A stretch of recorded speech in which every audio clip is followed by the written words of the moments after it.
Yeah, so like I think a lot of people like kind of have the notion they have to like pull the bar back, and I'm trying to instead and like or pull their shoulders back, versus like I'm trying to bring my hips forward to the bar. No. Without getting like in this weird kind of poopy position, right? Yeah, like you want to try and think of like having your whole spine be solid, like one piece of iron. Right? Just trying to bring this forward, and almost like.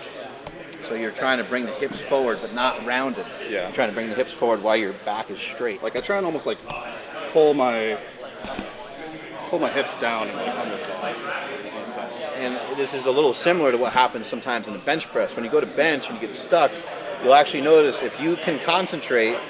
If the weight's too heavy, it's too heavy. But sometimes you can squeak out some heavier weights. If you concentrate on kind of driving the elbows out once you're stuck, you'll notice that before you know it, the weight is locked out, and you just kind of get pushed into the bench. Mm-hmm. The same thing can happen here on the deadlift. Yeah, I think like on a max effort, you can almost like you kind of get that sticking point, and almost you can like kind of let your upper back get loose and just like drop on. It's almost like you relax. Yeah, you relax and kind of catch it. And like the bar might Olympic not move lifters up, do that. you're kind of like you're just like pushing yourself down. Yeah. People are listening right now. They're like, they have no idea what we're talking about. It's really hard to like explain. It's just something as an advanced lifter you start to kind of learn how to do. Right. I wouldn't recommend like a beginner try and learn this. Walk us through the deadlift.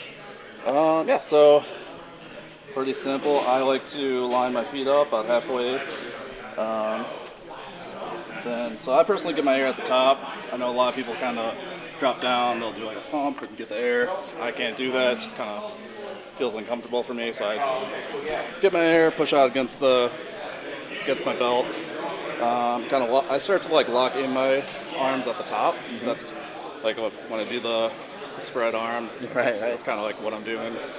And then drop down, grab the bar. I'm trying to like keep the lats locked in, and then drive my hips forward. You stay in that position at the bottom for a second. Yeah. So Ed Cohn a long time ago said that you shouldn't be able to come up from behind the person and tickle their armpits.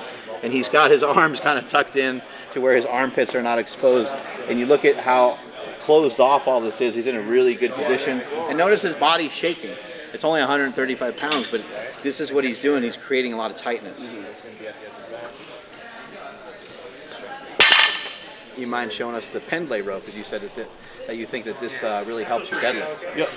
So it's just like a bent over row. I start a little bit further back from the bar.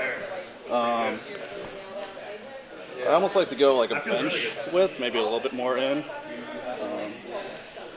Right about here. Back flat. Just bring it right up to your chest.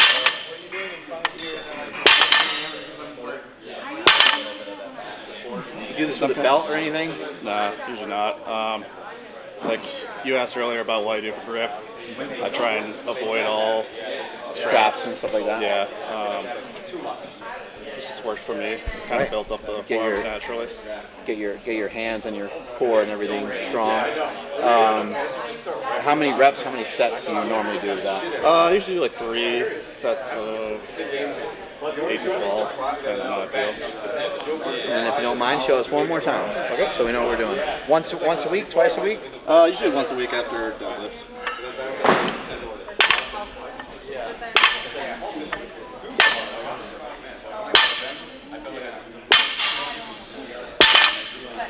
Hopefully you guys noticed his body wasn't moving around. He was staying strict with that positioning. What's the most amount of weight you would handle on something like that? I usually get up to around like 315 for sets of 8. When you get 315 on there, I'd imagine there's a little bit more movement, right? Yep, a little bit. But try and limit it as much as possible. There's the Pendlay row. Strength is never weakness, weakness never strength. Catch you guys later.